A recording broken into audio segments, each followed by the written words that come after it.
നമസ്കാരം. ഇറാനിലെ അമേരിക്കൻ ബോംബാക്രമണത്തിന് അടിസ്ഥാന സാഹചര്യം ഒരുക്കിയത് ഇസ്രായേലോ?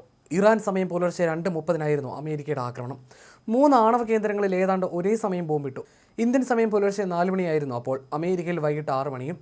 എല്ലാം അമേരിക്കൻ പ്രസിഡന്റ് ഡൊണാൾഡ് ട്രംപ് നേരിട്ട് വിലയിരുത്തി. ഇറാനിലെ ഇസ്രായേൽ ആക്രമണം കഴിഞ്ഞ ദിവസം തുടർന്നിരുന്നു. ഇറാന്റെ തെക്കൻ മേഖലയിലായിരുന്നു ഇസ്രായേലിന്റെ ആക്രമണം. ഫോർഡോ ആണവ കേന്ദ്രത്തിലേക്കുള്ള വ്യോമ വഴിയായിരുന്നു ഇത്. ഈ ആകാശ വഴിയിലെ എല്ലാ ഇറാൻ പ്രതിരോധവും തകർക്കാനായിരുന്നു ഇസ്രായേലിന്റെ കഴിഞ്ഞ ദിവസത്തെ ആക്രമണം. അങ്ങനെ ഇസ്രായേൽ തകർത്ത വഴിയിലൂടെ അമേരിക്കൻ യുദ്ധവിമാനങ്ങൾ പുലർച്ചെ എത്തി. ഒരു വെല്ലുവിളിയുമില്ലാതെ അമേരിക്കൻ യുദ്ധവിമാനങ്ങൾ ബോംബിട്ട് മടങ്ങി. വലിയ നാശനഷ്ടം ഉണ്ടായിട്ടുണ്ടെന്നാണ് സൂചന. ഇറാനും ആക്രമണം സ്ഥിരീകരിച്ചു. ഇറാൻ ഇസ്രായേൽ സംഘർഷം 10ാം ദിവസത്തിലേക്ക് കടക്കുമ്പോഴാണ് യുഎസും ആക്രമണത്തിൽ പങ്കാളിയാകുന്നത്. ഇതോടെ യുദ്ധത്തിന്റെ രൂപം തന്നെ മാറിയേക്കാം. 3 ആണവ നിലയങ്ങളിൽ വിജയകരമായി ആക്രമണം നടത്തി. നദാൻസ്, ഫോർദോ, ഇസ്ഫഹാൻ എന്നീ ആണവ നിലയങ്ങളിലേക്കാണ് ആക്രമണം നടത്തിയത്. എല്ലാ വിമാനങ്ങളും ആക്രമണത്തിന് ശേഷം ഇറാന്റെ വ്യോമപരിധിയിൽ നിന്ന് പുറത്തെത്തി. അമേരിക്കൻ സൈനികരെ അഭിനന്ദിക്കുന്നു. ലോകത്തിലെ മറ്റൊരു രാജ്യത്തിലെ സൈന്യത്തിനും ഇത് ചെയ്യാനാകില്ല. ഇനി സമാധാനത്തിന്റെ സമയമാണെന്നും ട്രംപ് സാമൂഹ്യ മാധ്യമത്തിൽ പറഞ്ഞു. ഇറാനിലെ ഇസ്ഫഹാനിൽ ഇസ്രായേൽ നടത്തിയ ആക്രമണത്തിൽ ആണവ നിലയത്തിന് കേടുപറ്റിയിരുന്നു. 2ാം തവണയാണ് ഈ ആണവ കേന്ദ്രത്തിൽ ബോംബിടുന്നത്. ഇതിനൊപ്പം കഴിഞ്ഞ ദിവസത്തെ ആക്രമണങ്ങളിൽ ഇറാൻ സേനയിലെ മുതിർന്ന കമാൻഡറായ സയ്യിദ് ഇസാദി കൊല്ലപ്പെട്ടു. ഇസ്രായേലിലേക്ക് ബാലിസ്റ്റിക് മിസൈൽ ഡ്രോൺ ആക്രമണങ്ങൾ ഇറാൻ തുടർന്നു. ഇതെല്ലാം ഇറാന്റെ വ്യോമ പ്രതിരോധം തകർക്കാനായിരുന്നു.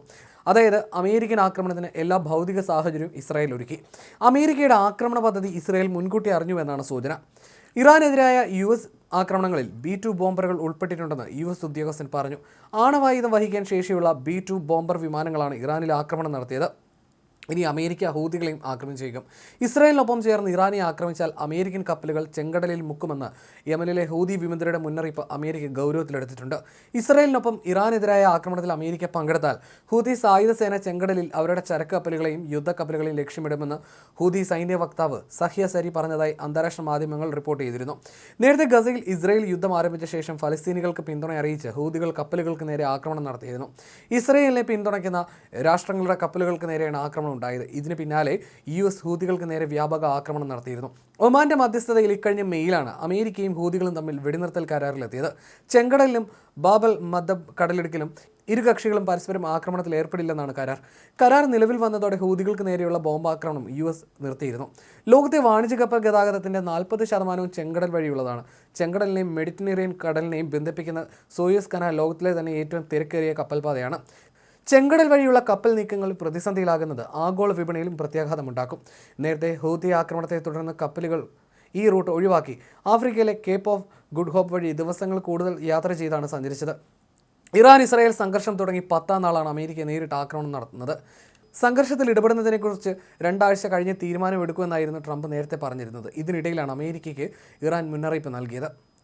ഈ മുന്നറിയിപ്പാണ് ട്രംപിൻ്റെ അതിവേഗ ആക്രമണത്തിന് കാരണമായതെന്നാണ് വിലയിരുത്തൽ. ഇസ്രായേലിന് സൈനിക സാമഗ്രികൾ നൽകരുതെന്ന മുന്നറിയിപ്പായിരുന്നു ഇറാൻ നൽകിയത്. നൽകുന്നവർ ഇറാന്റെ ലക്ഷ്യമായി മാറുമെന്ന് മുന്നറിയിപ്പുണ്ടായിരുന്നു. ഇസ്രായേലിനെ സഹായിക്കുന്നവരെ യുദ്ധത്തിൽ കക്ഷിയായി കണക്കാക്കും.